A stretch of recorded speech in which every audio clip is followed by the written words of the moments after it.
Hello folks, this is Sula speaking. You're listening to another video for Teamfight Tactics. Well, it has been a while, hasn't it? It's been, I think, about 6 weeks since I played any games of Teamfight Tactics, and that's because this set 11, is not a very good set. But enough of that. There is a new game mode, which is what you're seeing here, Pengu's Party. And I did want a chance to test out this game mode, so we're going to watch the results of the first game that I played here on Pengu's Party. There's also a number of rewards, free rewards I should say, that are associated with playing this set over the course of this 4-week period where they're doing the 5-year anniversary of TFT. So I expect I will be playing a decent amount of TFT just because a number of those free rewards are kind of nice, and you need to play the game, of course, in order to unlock them. All right, so Pengu's Party, what is different about this game mode? A couple different things. There is the normal portal at the start. I was fortunately able to get the one that I went to. It wasn't me that was picked, but one of these other people also wanted the same thing. I was trying to take one that would cause less change to the gameplay, and got the 3 champions one, so everybody just got 3 1-cost champions to start. That doesn't really have much effect on the gameplay. What does have much effect on the gameplay is everybody starts out with a golden remover here.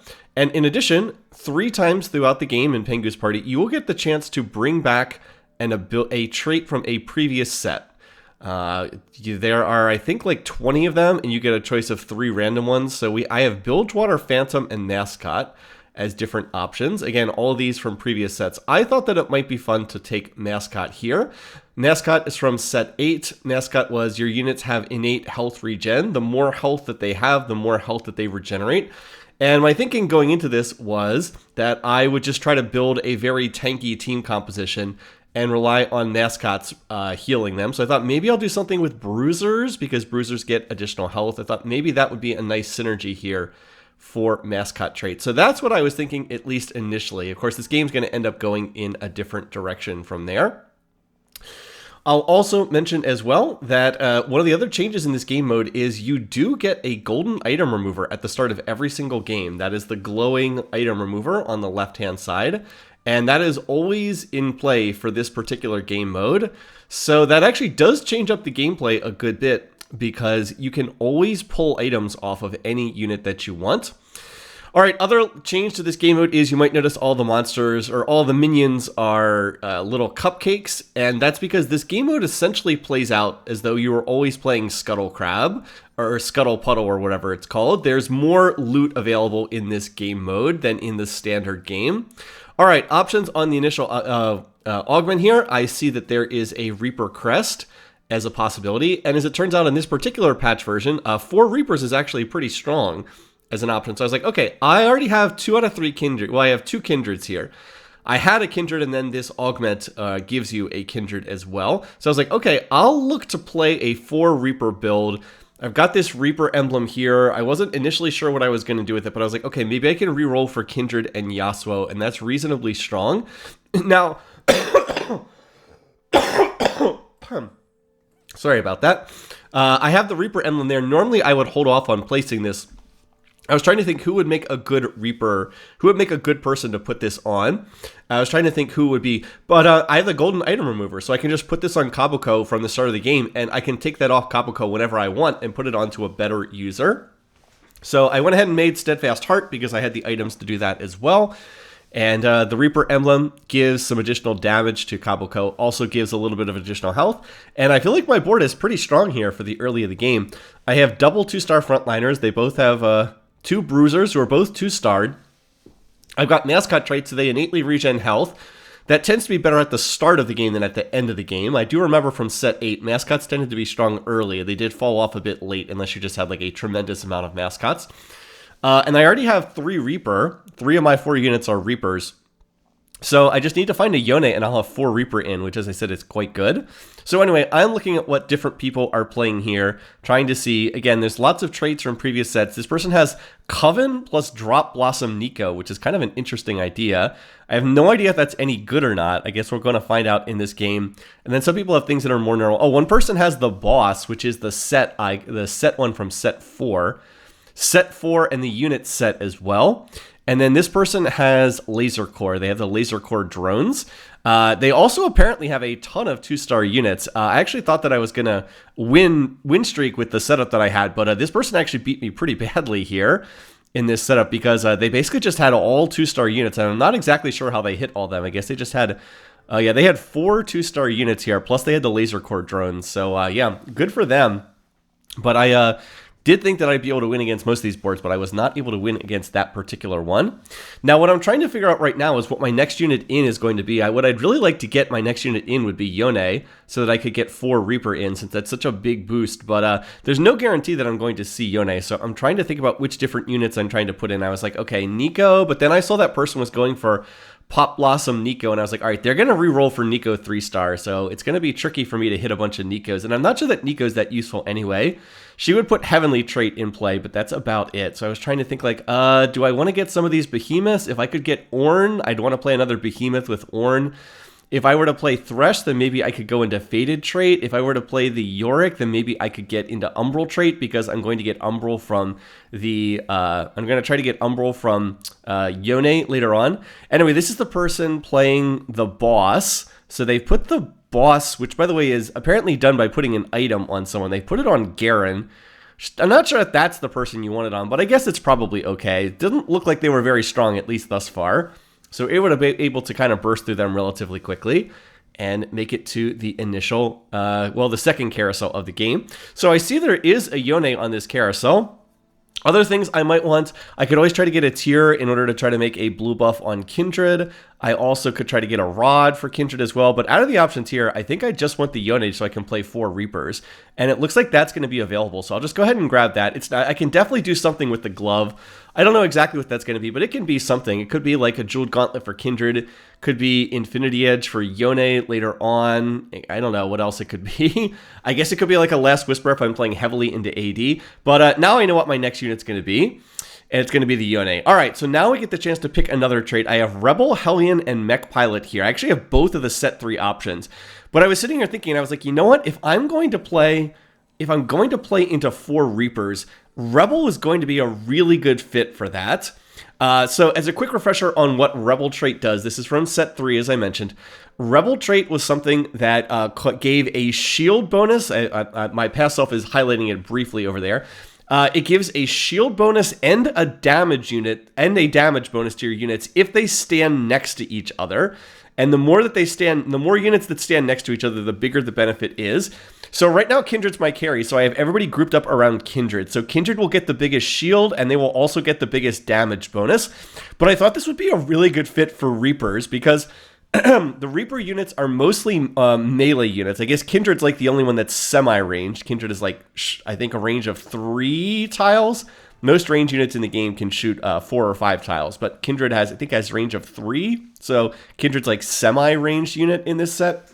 But all the other Reapers are melee.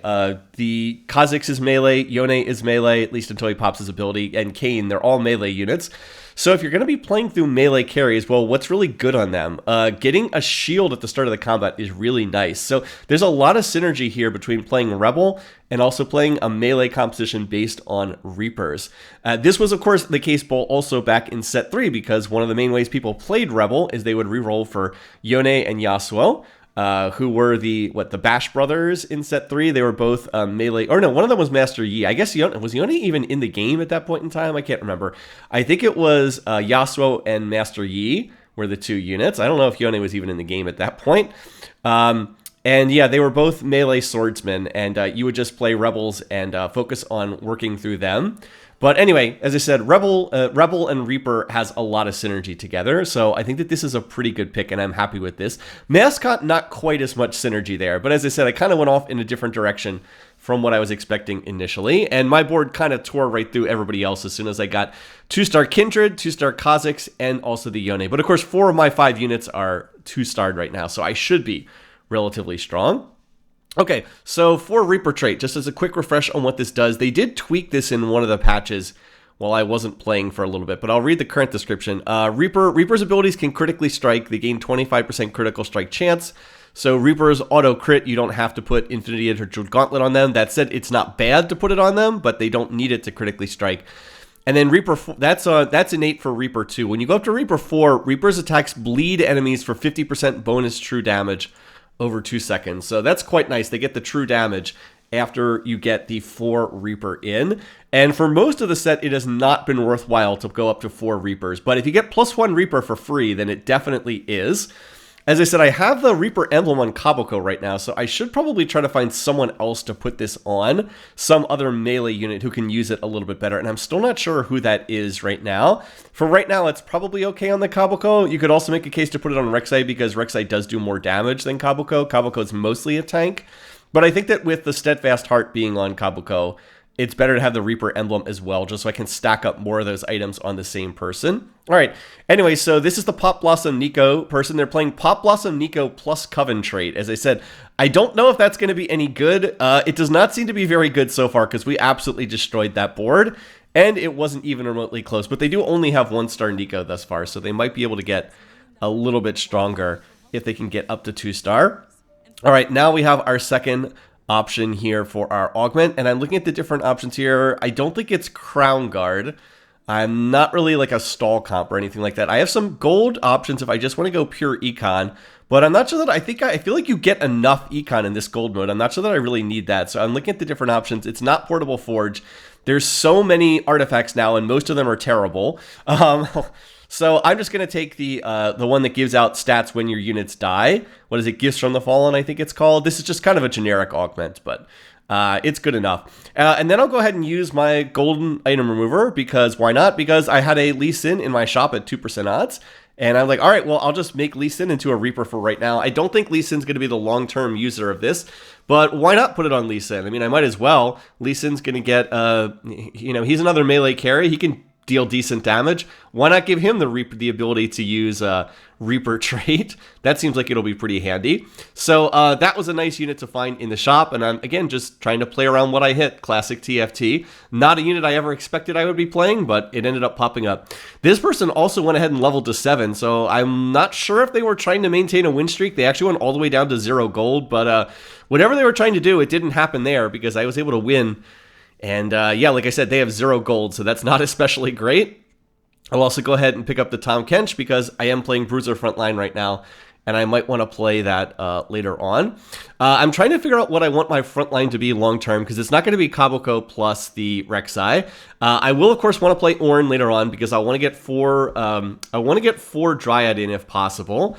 I'll need to play Kindred no matter what. Kindred has to stay on this board for 4 Reapers. And then Ornn is a really good unit. So if I'm going to play those two, I might as well play into the Dryad trait. And I've had it in since the start of the game, so it's been stacking up the whole time. So that's not going to be wasted. I'd also like to play Azir if I can find Azir at the end of the game. So then I only just need to slot in one other Dryad unit for 4 Dryad. So if I'm going to be playing Ornn plus the Kindred, and then probably Azir, I might as well just play either the Rek'Sai, or alternately I could look to play Gnar for 4 Dryad later on. And so then I have to think about, well, what units combine with that. So if I'm going to play Ornn, I need a Behemoth of some kind to pair with it, although I can hold off on that until I get until I actually find Ornn. If I'm going to play Gnar, I need to pair a Warden with it. So I was thinking maybe it could be Alawi, because I would want to get Ghostly trait in if I'm going to be playing Kayn, and maybe I can get Ghostly trait from Alawi. That would be a possibility, certainly. And then I also was thinking, well, I'd like to get Umbral trait in as well. Maybe I can get Umbral trait from Elune. That would also give me Invoker trait if I end up going into Azir later on. So I'm just holding some of these units. I still don't know exactly which ones I'm going to play, but it feels useful just to hold these units for the time being. All right, and now here's our chance to upgrade one of our two. We can get a better version of Rebel, or we can get a better version of Mascot. And there's really no choice. Rebel is the clear winner here. Rebel is just much better for the setup that I'm running, and I'm very happy to go ahead and do that. So I will go ahead and make Jewel Gauntlet for Kindred. I was thinking these are very good items on Kindred, but they're also good on casters in general. I could always move this over to Syndra later on if I wanted to play into a Fated setup, or I could maybe put them on Morgana. I also thought they'd be pretty good items on Morg. And Morgana would also give me Ghostly trait to go along with the Kane later on, as well as just being in general a good unit to have. So I'm trying to make use of the golden item remover. I don't want all of these items just sitting around. I probably should have put the vest on Rek'Sai. There's no reason to have that vest sitting on the bench. I could just put it on Rek'Sai, and then I'd get value from having that as well. Anyway, this person is the other win streaking comps. This is a pretty important round. I'm up against the person who's playing the boss. And anyway, there they are. There's the Garen player. They actually have Mech Pilot and the boss in. And I was like, wait, what's going on here? Why is it so difficult to kill this unit? Well, Garen came back from the boss, and then now he's going to come back again. So this is, again, Mech Pilot plus the boss, and it's a really weird interaction. He actually did 8,000 true damage in that fight. So I was like, what the heck is going on here? Fortunately, my board was able to beat that. But yeah, that is just a very, very weird interaction that I don't think is supposed to happen. The Mech Pilot interaction plus the boss interaction, not something that's supposed to be happening. But we were able to beat that, and that was really important because we were both on big win streaks. Mine continued and theirs ended. All right, now we're going to get one of the stupid encounters. This is actually the first encounter of the game, by the way. It's been a very low encounter game. And it's going to give everybody 2 Trickster's glasses, so that allows you to get a duplicate copy of some of your units. Generally speaking, because the units that you put this on don't benefit from items and have reduced health, it's generally better to put this on tanks. Not always, but it's generally better to put this on tanks. So I'm just going to put it on my tank lines. And this also has great synergy with rebels, because remember, the more of my units that stand next to each other, the bigger the rebel shield and the bigger the rebel damage bonus is. So just having more units on the board inherently favors my team over most of these other teams. So that was actually quite nice getting that. And the rebel shield is quite significant now that I've powered this up. It's a 300 health shield for every unit, allied units that's standing next to them at the start of combat. So in most of these fights, these other teams are like not even getting through my shielding before my 4 Reapers have kind of torn them to bits. And Kindred has continued to be a really, really good carry. They have great items here. The only thing I need now is just to get like a blue buff on this unit. Yeah, I'm thinking I'm in pretty good shape here. I'm on a nice 8-match winning streak. I just had that 1 loss. Otherwise, I've kind of been tearing through everybody else. Now, the other question was, do I stop to reroll to try to hit 3-star Yone and Kindred, or do I just try to power level? And at this point in time, my thinking was, I think it's better to power level because there's a lot of 4 and 5 costs I want to play on this board, and I think that that's important. And there's a tier, which is really nice. As I said, blue buff would be good here, or I could try to get like a Spear of Shojin. I was thinking right now, instead of going for 3-star Kindred, let's just try to find Morgana. Oh, and by the way, I find a Silas as well. I was like, okay, that's great. We'll just dump the Kabuko and play the Silas instead. So that's going to give me Umbral trait. And I'm already level 8, so now I can roll a little bit and see what I can find here. By the way, I remember how I said this game mode gives you a lot of extra econ. Yeah, I'm already level 8. But I decided I would try to get to level 8 quickly and then re-roll there and then do some rolling there to try to hit some units, because I just thought that there were too many 4 and 5 cost units that I wanted to be playing. And there's Ornn, so that's fantastic. We have to get Ornn on the board. And there's also a Zaya and Rakan, but I don't think that that really fits the comp that I'm trying to play all that much. So that's a unit that I'm not going to end up playing. So I managed to find Ornn, but like I said, I want to play Ornn, I want to play Kane, I want to play Morgana, I want to try to find other 4-cost units. Like I could potentially play Set, I guess, and then I could play Gnar to get Warden trait. I could also play Udyr on this board as well. Like there's a lot of 4 and 5-cost units that I want to play. So I think I'll just stay here at level 8 for a little while and try to reroll for some of these as I try to configure my board. Oh, I also want a Azir. He's a 5-cost. So, like I said, I think it makes more sense to go to level 8 and hopefully level 9 as opposed to staying at like level 6 or 7 and re-rolling. I don't think that that's a winning strategy because there's so much gold in this game mode. You just tend to get outscaled if you stay at lower levels and play re-roll comps. Okay, so different options here. I was definitely thinking about Harm Assist here. I thought that that would be pretty good, and Little Buddies would actually not be terrible either because I am playing some 1 and 2 cost units. But ultimately, I really wanted a sword to make Spear of Shojin, and aside from Kindred, all my damage is physical in this board. I'm going to be playing, as I said, there we go, we're going to get Ornn on the board. As I said, I'm going to be playing Yone, I'm going to be playing, what's his name, Kane, so I have a lot of physical damage, so getting some increased physical damage is not bad either. All right, and then I'm thinking about a Loon, but she only takes me to 3 Umbral, so I don't think that that's better. I'll keep the what's her name, the Diana on the board for right now, just because she does give me Dragon Lord trait. Not that that's that great. I'm still hoping to find Kane. As soon as I find Kane, I can drop the Kha'Zix, who's not really doing anything except giving me 4 Reaper trait. And yeah, I'm just trying to put my board together here. I'm pretty pleased with how it's going thus far. This person here is re-rolling for low-cost units. They actually have Yordle trait in. We'll talk more about them down the road. But you can see I just absolutely decimate their board. It's not even remotely close. And that board looks very, very weak right now. They've also rolled themselves all the way down to 10 gold. So it's not like they're managing their economy very well either. But yeah, they do not look like they're doing especially well. Okay, so I'm going to keep rerolling here. There's another Lee Sin. I might as well pick that up when playing. And then I see this. I see Udyr, and I was like, okay, well, I can definitely play Udyr. I'll play that over the Diana, who's just giving me Dragon Lord trait, which is not all that great here. But I'll definitely play the Udyr. And then I get another Udyr, and I also find a Morgana. So I was like, okay, I would like to find the Morg. You know what I'll do? I'll just move this Reaper emblem over to the Morg. She'll give me Ghostly trait, and I don't think that she's a bad user of the Reaper emblem. So remember, what does the Reaper emblem do? It allows their abilities to critically strike.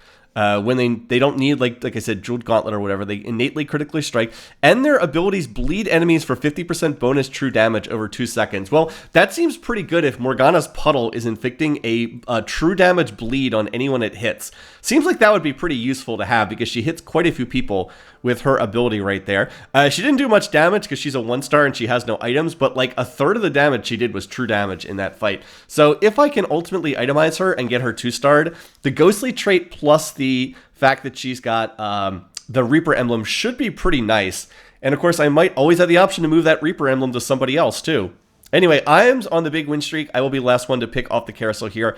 I would really like to get a sword because a sword will allow me to start itemizing the Yone. I still only have one Yone. By the way, I took that Yone off carousel. I haven't seen any other Yones the entire game, so I'm really glad I took that one off carousel. I'll go ahead and grab the bow here, and the bow's going to allow me to take the vest and make a Titan's Resolve, which is always a good item on melee carries. We'll go ahead and put this on Yone. There's another Yone now, but like, can you imagine if I had waited that long to get Yone? By the way, there's a set, so that's a possibility as well. And all right, now the Yones are starting to show up. I definitely will keep picking these up. Doesn't look like I'm going to play the Alawi now. I'm also on 7 Kindred, so I'm not far off Kindred 3-star either. I definitely should keep holding on to these. And I'm pretty happy with what I've got.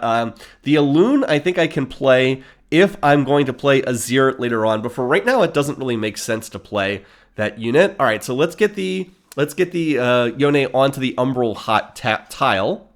I could always drop this. Could always drop the Silas later on and play Set instead. Is always a possibility. By the way, Yone's positioning, I need to reposition Yone because he just spent the entire fight like walking around in the back lines. All right, so we're up against the Drop Blossom Nico player here, and like, wait, what? What's going on here? We can't just seem to damage this unit at all. It just seems to be up in the air constantly. Do we finish this unit off? And apparently not. So that Nico just did 16,000 damage. I was like, wait, what? So Drop Blossom Nico plus Coven trait just wins that fight, unfortunately, and ends my big win streak. I was really close to killing that unit. I almost killed it like 5 different times, but then I never actually killed it. Anyway, and now I need to get Yone repositioned. I don't know if I do that on this fight or something else. All right, so I saw that I had the Udyr up there, and I was like, maybe Udyr would make better use of this Reaper emblem. And then I had 2-star Silas, so I was like, okay, maybe I'll stay with the Silas, because like I said, I was going to play Nar plus Set, but I have not really been seeing Set. I have not really been seeing Nar. Now, there's one in my shop right now, but I really have not seen Nars throughout this game. So at that point, I was like, all right, you know what? I'll just stick with the, I think I'll just stick with the, with the Rek'Sai, and then I'll play together with Silas, and I'll get Umbral trait that way. And that means I'm probably not going to play Elune. I actually think I'm going to play the board I have right now, and then I'll just slide in Azir on level 9, and that gives me 4 Dryad, and I think that that's just the board. So I'm going to end up selling this, and I don't think I need the Elune now either, so I think I can drop the Elune later on as well. And yeah, I think I'm pretty happy with this board right now. Like I said, I've got the 2 Rebel, which is really good for my setup, although I do have to find a better way to get Yone up there on the front line. He's wasting a lot of time pathing in these fights. I did finally find the Kayn, so that's good. I was able to drop Kha'Zix. And I'm pretty happy with this, aside from the fact that, again, Yone is having difficulty getting up to the front line. So I think I just have to refiddle this positioning a little bit. But like I said, excuse me. I might have noticed I have a little bit of a cough here. 2 Rebel, 1 Mascot, the 4 Reaper, 3 Dryad, which, again, I want to put a 0 on my board. 2 Behemoth, 2 Bruiser, 2 Ghostly, 2 Umbral. I feel like this is a pretty good setup here, and I am playing a lot of 4 and 5 cost units on my board. which are, of course, the units you want to have in here. All right, so I did also get a sword there, which is great. Let's go ahead and make Bloodthirster for Yone. And then I'd love to get one more thing. I have double Reforgers on my bench. I was like, why don't I try reforging this rod? I'd like to try to get something else. I get a vest, and I was like, oh, cool. Can I pull a sword? And I do. And that's going to allow me to make Edge of Night for Yone. So now Yone has more or less the items you'd want him to have.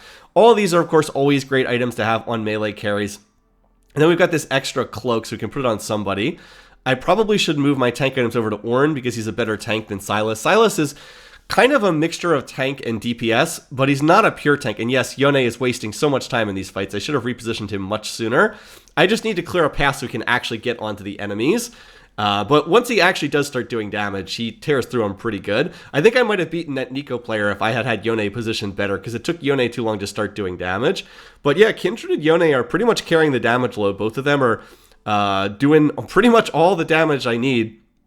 And at this point with me on 7 Kindreds and 6 Yones, I was like, I was thinking of maybe going 9, but I'm so close on hitting these units, I should probably just keep re-rolling and hitting these units here. Rather than trying to go to 9. As much as I want to get a 0 on my board, what probably wins me this lobby is 3-star Yone, 3-star Kindred. I think that's what probably wins this for me. And now I'm going to try to position so that Kindred and the Yone are the ones getting the most Rebel benefit. There we go. So now 7 of each. So like I said, I think I'll just hold here for right now. Continue slow rolling and hitting these. Now, Kindred's a little harder to hit because at level 8, I don't have great odds to hit the 2-cost units. But I still have pretty good odds to hit the 3-cost units here. I have better odds on level 7. But here on level 8, they're not terrible. 27% to see the 2-cost, 32% for the 3-costs. Like I said, not amazing. They're better at lower levels. You want to roll, in theory, for 2-costs on level 6. And for 3-costs on level 7, but still very playable, and I only need to hit 2 more copies of each. This is the Laser Core player, and you can see I shred through them pretty good here. The other nice thing about being here on level 8 is I actually do have odds to try to find another Cane. I'm on 2 out of 3 Canes, and then also maybe one more Udyr. I'm on 2 out of 3 Udyrs. I'd also like to get Morgana 2-star as well. By the way, we're finally going to have another encounter. We've only had one encounter the whole game. Hasn't it been nice not having these ridiculous encounters? Hasn't it been nice just playing the game? No, instead we're going to get a treasure armory. Okay, sure, whatever. So this just means I can now put another item on one of my carries. I'm going to reroll. And it's like, wait a minute. Oh, this works. BF Sword and Sunfire Cape. I don't have any heal cuts on my board, and it's actually pretty important to have one of those. So let's go ahead and do this. We'll make Bloodthirster. That's actually going to be pretty good on one of these units. I was like, maybe I can put that on Kane. I'll put the Sunfire on Ornn.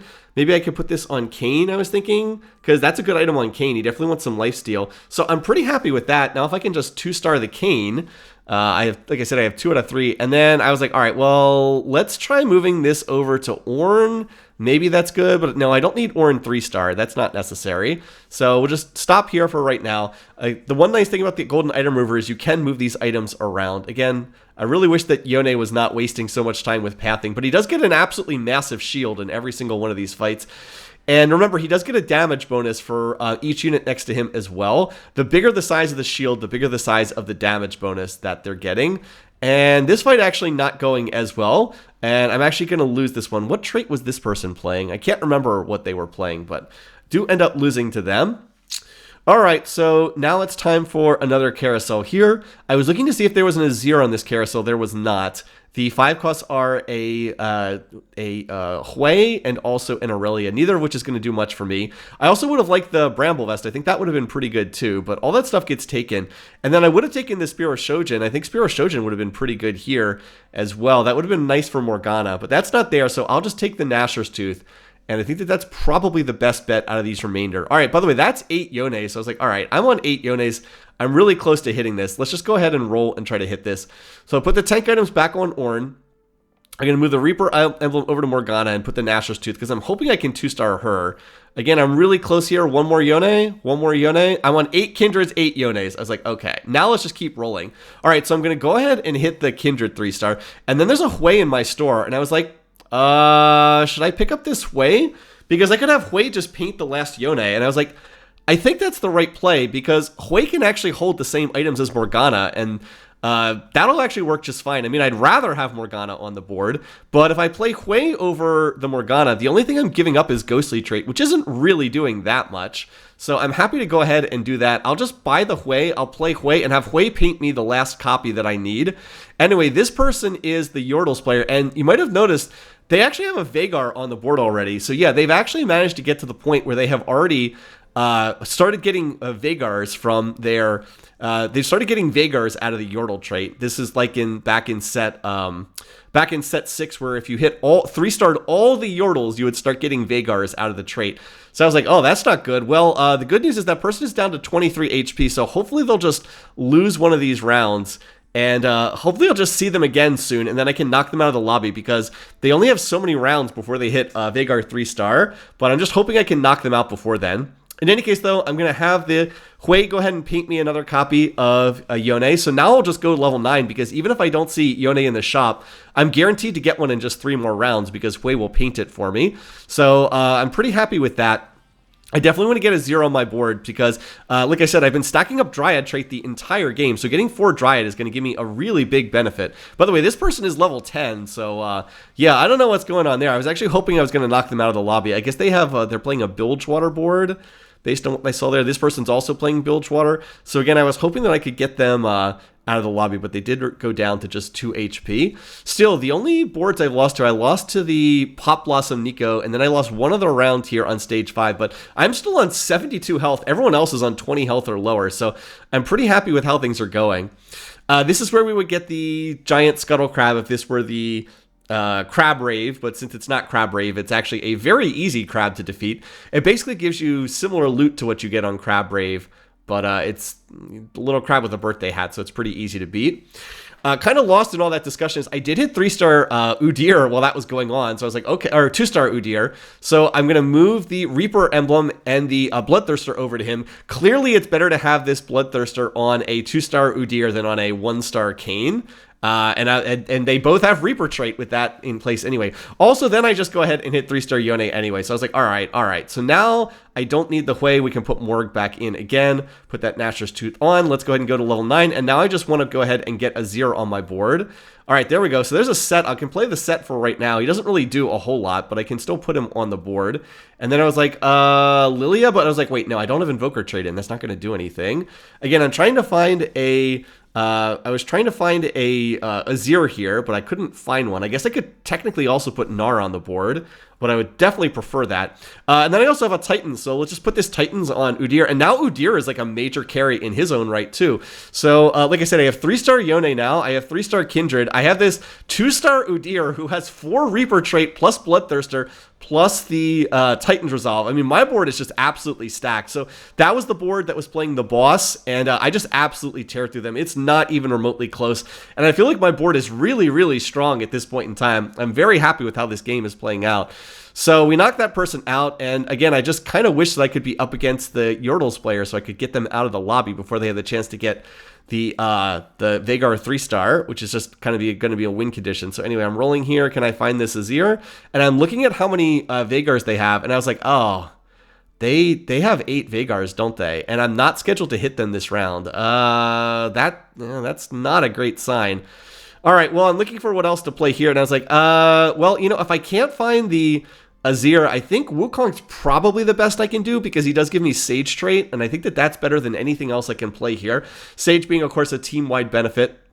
It's going to give the Omnivamp to the front rows, and that's just going to give a little bit more healing to my board. So anyway, this person's also level 10, but my board is like I think my board is quite a bit stronger than them, even though they've got an awful lot of units there. Again, the Yone is still alive, the Kindred's still alive, the Udyr is still alive. Morg is actually doing a lot of damage at this point in time too. And this is a person I think that was playing Hellions, I think. But yeah, we're going to cut through them without too much trouble, and they're going to lose. And now it's down to just me and the Yordles player. But guess what? The Yordles player has been dodging me for the last few rounds. I've only seen the Yordles player like one time in like the last 10 rounds. I think I only saw them once. And by the time I'm up against them, they have Veigar 3-star. I was like, wait, what? How did they hit this so soon? Feels like it's really fast for them to hit Veigar 3-star. So I'm just going to type GG, not much I can do about that. Yeah, I mean, what exactly was I supposed to do? I never hit this person. When I actually did hit them, I kind of crushed them. I think I did like 18 damage when I actually hit them, but I just never hit them. And now they have Veigar, who is a 3-star 5-cost unit. So how were they able to get this unit? How does Yordle's trait even work in this setup? Well, the way the Yordle's trait works is if you take the initial version of Yordle's, it just gives you a random 1, 2, or 3-cost unit. You just get extra copies of them, and they basically provide econ. As you see, the Veigar just absolutely shredding my whole team. If you take the second tier of the Yordle's trait, then you will start getting copies of Veigar if you have 5 3-stars. You need to have 5 3-stars. Now, this is very different from in set 6. In set 6, if you wanted to start getting the Veigars, you had to 3-star all 6 Yordle units. That was 2 1-costs, 2 2-costs, 2 3-costs. But in this version, you only need 5 3-stars, and it doesn't matter what cost tier they are. In fact, this person has 3 1-costs and 2 2-costs, something like that. So it is much easier to start getting the Veigars in this game mode, and that's on top of the fact that this game mode has vastly more econ than you got back in set 6 anyway. So long story short, it turns out that this is actually a really broken trait, and I was talking with Headwinder after this game, and he was like, oh yeah, everybody who plays this game mode knows that Yordle's is just broken. It's way too strong. So yeah, just not much you can do. It's very easy to start getting the Veigars, and once you get 9 of them, it's game over, and you just instantly win the lobby. So I gave it a couple tries here in these 2 fights, but there's just nothing you can do. This guy has very good items on his Veigar, and he even has a Hand of Justice, so even if I would by some chance get back there and start hitting Veigar, he heals off every single one of those dark matters that he drops, so there's just no chance. I can't beat this person. And rather than sit here and wait for ages and ages, I just go ahead and leave the lobby. Although apparently I was supposed to click the surrender button and not leave. I never do this, so apparently I clicked the wrong button. But I'll just go ahead and put up here the stat screen from the end of the game. So what can I really say about this? I mean, did I enjoy this game mode? I mean, I guess it was kind of fun, but the Yordles thing really did leave a little bit of a sour taste in my mouth because I had just been killing the lobby, and then this person just gets 5 like 1-cost 3-stars, and all of a sudden it's just an instant win button. That just wasn't really cool. I don't like the fact that there's so much loot in this game mode either. It is a very loot heavy mode. I get it, it's a for fun mode, that's what people want, but probably just going to play the normal game mode instead. In any case, though, I hope you enjoyed this. I wanted to get at least a little chance to feature this game mode. So until next time, hope everybody's having a great week. Take care, folks, and I'll see you again soon.